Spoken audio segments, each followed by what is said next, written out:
وەخت بەخێر بینەرانی ئازیز و خۆشەوی، جوانترین و گەرمترین سڵاوێمە بەڕێوەبەرانی تەلەڤیزیۆنی پەرتۆ، تەلەڤیزیۆنی حیزبی حکمەتیسان پێشکەش لە خزمەتانان بۆ پێشکەشکردنی بەرنامەی ئەو هەوتۆی تەلەڤیزیۆنی پەرتۆ. لەم بەشە لە بەرنامە داوەتمان کردووە لە هاوڕێ مەریەمی مستەفا سوڵتانی قسە و باسەکەین بە بۆنەی 8 مارس و ڕۆژی جەهانی ژن. پێشەوەی پرسیارەکانم ئاراستە بکەم، هاوڕێ مریەم، ئەگەر دەنگی منە بیسی بەخێر بێی بۆ ستودیۆی تەلەڤیزیۆنی پەرتۆ. زۆر مەمنون هاوڕێ بوگیان، من دەنگی تۆم هەیە و زۆر سپاس دەکەم، ڕێز و احترام هەیە بۆتان. زۆر سپاس کە داوەتەکەمان قبوڵ کردووە. هاوڕێ مریەم، ئەوەڵەم بینەرانی عەزیز و خۆشەوی حتمەن ڕوخساری ئاشنا و کۆمۆنیست و فعالبوونی تۆ حدێقەت ئەگەر لە جۆرافیای ئێرانە نەڵێن لە جۆرافیای کوردستانە بۆ زۆربەی زۆری خەڵک ئاشنا و ناسراوە. زۆر سپاس کە داوەتەکەی ئێمەت قبوڵ کرد. هاوڕێ مریەم، هەر وەکو ئاگاداری ڕۆژی جەهانی 8 مارس دوای 115 ساڵ لەو تاریخە کە ئەم ڕۆژە بە ڕەسمی یا پیشنهاد کرا و تاریخی ئەو ڕۆژە گەڕێتەوە 115 ساڵ لەوە پێش لە هەموو دنیاە پڕەنگ و کەمڕان کەم و زۆر ڕێزێ دەگیرێ و بەڕێوە دەچێ و ئەم تەلاش و مبارزە لە جۆگرافیای ئێرانە و لەژێر حاکمیەتی چەپەڵ و ضد ئینسانی جمهوری ئیسلامی هەر لە ساڵی 58 بە قودرەت گەیشتنی جمهوری ئیسلامی ململانێ و مبارزە و تەلاش و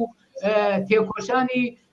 ژنان لە ئێرانە دژ بە مناسباتی سەرمایەداری و جمهوری ئیسلامی پڕەنگ بووە، بە تایبەت لەم ساڵانەی ئاخرا و ئەگەر زۆر تایبەتی تریشی بینەوە لەم 5 مانگەی ڕابردووە گەیشتووەتە ئەوجی خۆی تەلاش و مبارزەی ژنان. حەزەکەم لە زبانی تۆوە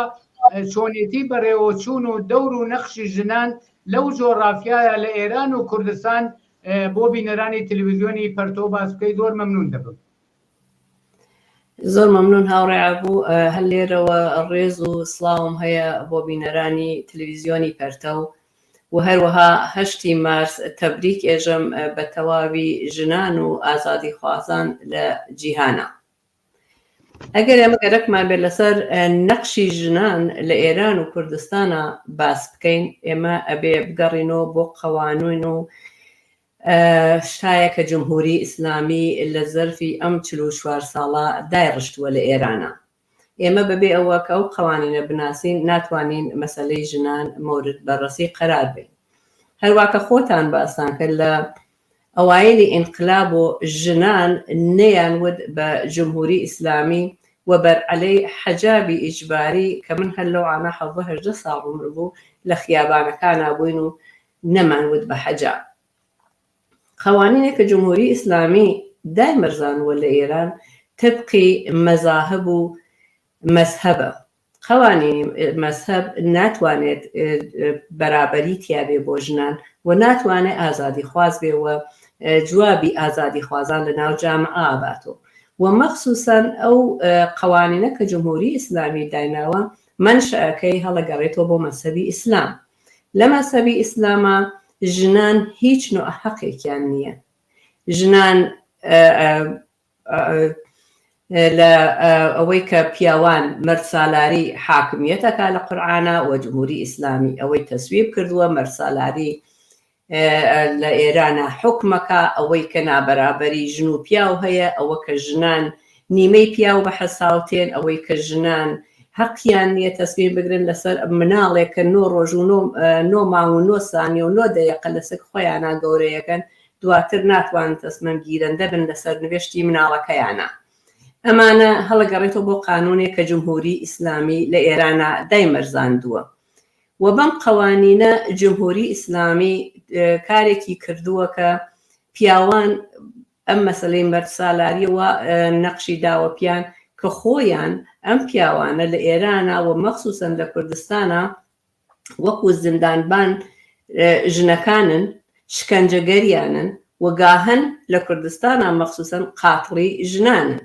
و لە ئێرانیشا هەر کەم تاکورد بنیام ئەیبینێ و ئەتوانین باسی لێ بکەین. ئەمە قەوانینێکە کە جمهوری ئیسلامی دایڕشتووە و ئەم نابەرابەریە لە جامعە هەیە و ئەمە 44 ساڵە حکومەکە. منتەها ئەم مەسئلەیە کە جمهوری ئیسلامی ئاوا حاکمیەتی کردە، ژنان هەمیشە نەقشێکی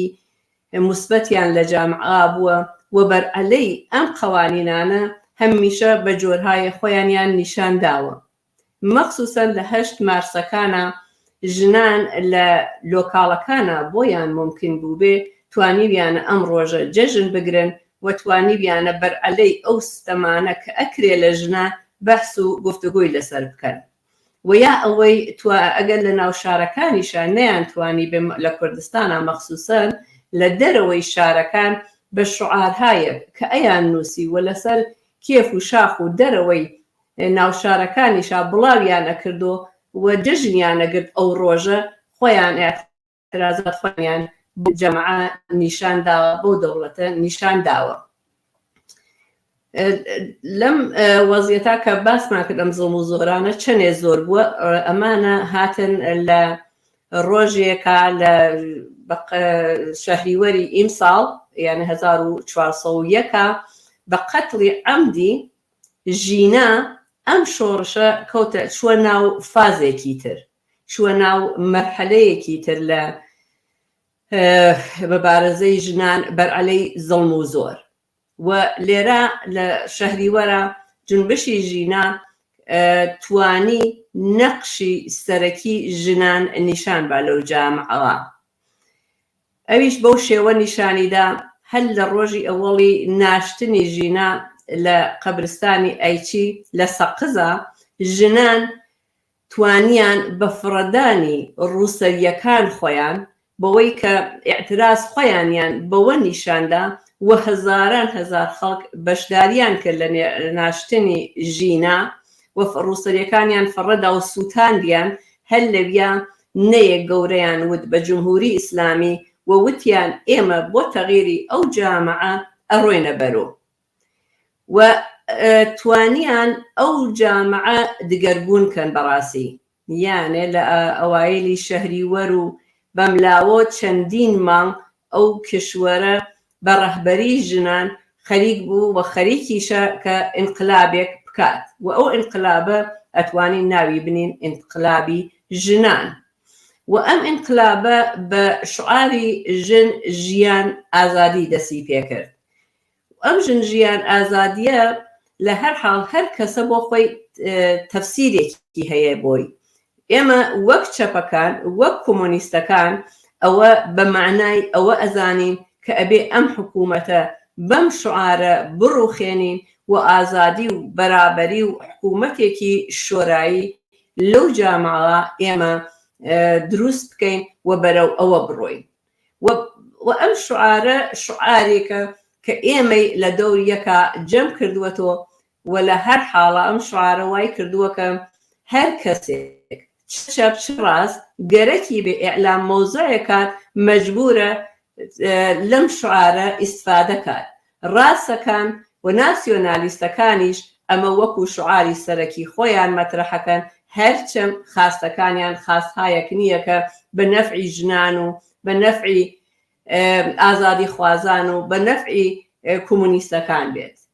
لە نەتیجە ئەم شعارە لە نەزەر منۆ شعار جنبشێکە کە بۆ تەغییری جامعەیە و بۆ من بەو معنایەیە کە ئێمە وەک کۆمۆنیست و چەپەکان ئەچینە پای ئەم شعارە بۆ تەغییری جامعە و بۆ ئەوەی کە بتوانین ئازادی و بەرابەری و ئەو حکوومەتە شۆراییە کە لە نەزەرمانایە بیخەینە کار بەدەستی بێرین. لە ڕابطەتێک ئەم شعارە ئەم جنبشەیشە لە هەر حاڵ جەریانهایەکی ڕادیکاڵ لە ناو جامعە دوای چەندین مانگ سەریان هەڵداوە و ئێمە ئەوە کە منشور هاتووەتە دەرەوە، منشورێکی 12 مادەی هاتووەتە دەرەوە کە ئەو منشورە ئەتوانێت مەبنایە بێت بۆ کاری ئێمە وەک ئینسانهای تێکۆشەر و کۆمۆنیست و ئینقلابی و ئەو کەسانە کە لە ناو ئێرانان لە جامعەی ئێرانە و مەخسوسەن کوردستان ئەتوانن ئەو خاستانە بکەن بە خاستێکی عمومی و لە پایە بوێسن و بۆ ئەوانە بەرنامە دابڕێژن و بزانن تەشەکولی مەخسوسی خۆی دروست بکەن و بچنە پای. و ئەگەر خەبەریشتان بێت هەر لەم چەند ڕۆژی ڕابردووە منشورێکی تریش هاتووە بە ناو منشوری ژنان، منشورێکە کە قابل دفاعە خاستایەکی مناسبی هاتیە لە ڕابطەتەک جامعەی ئێرانە و تەنها مختص بە ژنان نییە، جیای دین لە مەسەبی مەترحکردە بەرابەری هایەکە کە بۆ ژن و پیاوی گەرەکە لەو جامعە لەسەر ئەوانە خەریکە قساکە. لە هەر حاڵ ئەمە قسەیەک من بوو لە ڕابطەتە جنبشی ژینەوەوانە ئەگەر سوالێکی ترت هەبێت لە خزمەتە.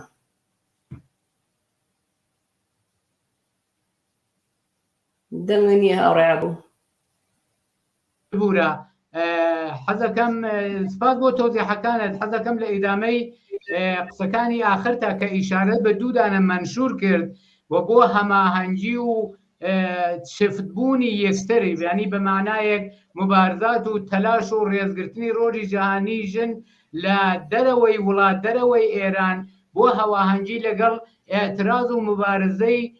خەڵکی ئازادیخوازی ئێران بە تایبەت ژنان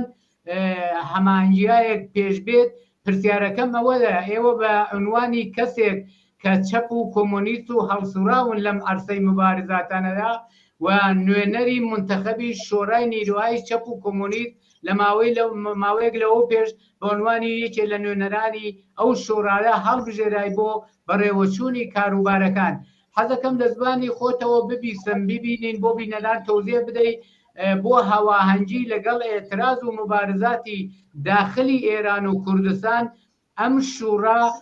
ئەم لەلایەن نیروهای چەپ و کۆمۆنیستۆ چه ئێقدامات و دەستورالعەمەل هەیە بۆ پێشبردننی ئەم ئەرکی مبارزە و تەلاش و ئازادی خوازی کە لە ئێرانە دژ بە جمهوری ئیسلامی دەستی پێ کردووە، چیتان لە دەستورە داناوە و چ کارایەکتان کردووە و چه ڕەنگێکی یا چ باستابێکی لەگەڵ مبارزاتی داخلی ئێران بووە؟ ئێمە وەک ئەم جەرەیانە کە تەشکیل بووین، ئێمە کارهایەکە کردومانە لە ئەوڵەن ژنان وەک نەخشێک هەمیشە فەراخانێک کە داومانە بە ژنان وە بۆ جامعەی کوردستان مەخسووسەن ئەوەیە کە داوایان لێ یەکەین و داوامان کردووە کە تەشەکولهای خۆیان تەشکیل بن وە بۆ ئیتحاد لەگەڵ گروههای تر جەرەیاناتی تر چه ژنان بێت چه ئەو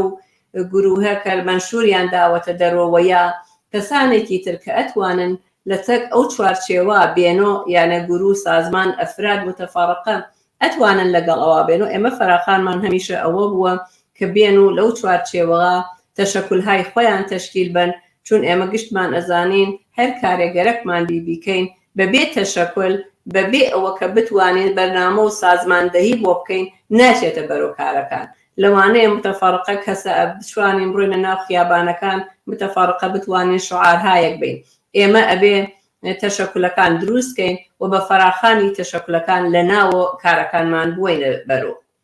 ئێمە لە خارج کشوەرە بۆ 8 مارس و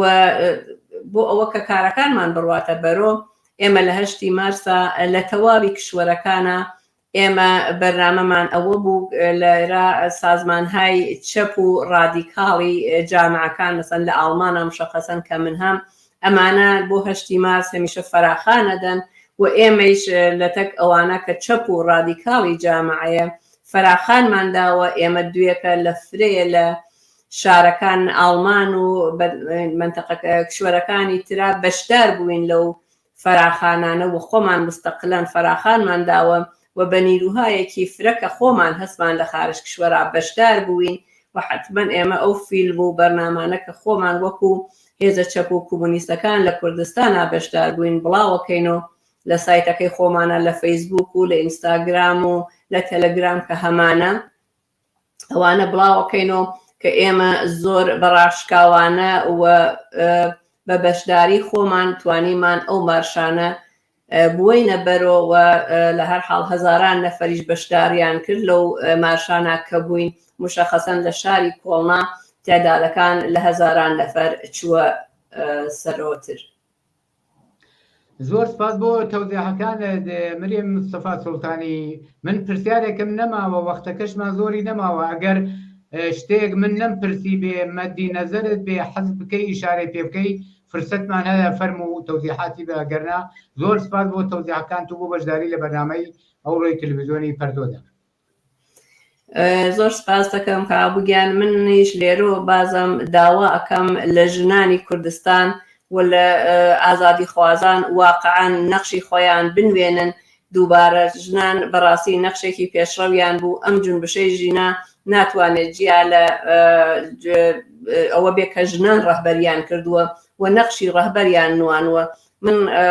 شاید ئیسە جونبشەکە بە شکڵهایەتر خۆی بنوێنێ هەروە کە بینی مەسمومیەتەکانیش خۆ ئیتر لە هەر حاڵ ئەم 8 مارسی تحت ئەسیر قەراردا یانێ 8 مارسی لە ئێرانە اعتراز بوو بە ئەم مەسمومیەتانە کە کردی جمهوری ئیسلامی ئاگاهانە خەریکە واقعاً ئەم مەسمومیەت وشتە ئیدامە پێ ئەدا و مەخسووسن لە مەدرسەی کچانە ئەم کارە ئەکا ئێمە وەداوا ئەکەم لە خانەوادەکان و ئێمە گشتمان بە یەکە ئینسانهای ئازادی خواز و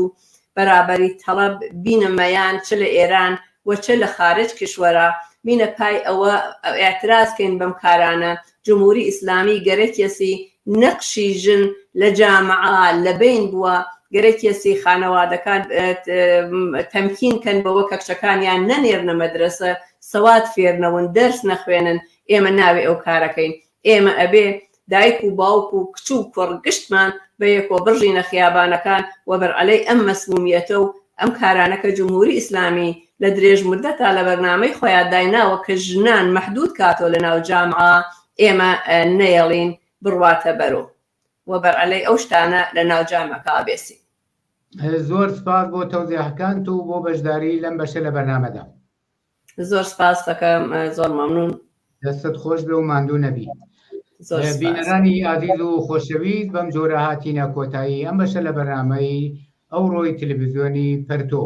داوەتەکەم بینەری ئیدامەی بەرنامەکانمان بن کات و ساتێکی خۆشتان بۆ ئارەزوو دەکەم شاد و سەرکەوتوو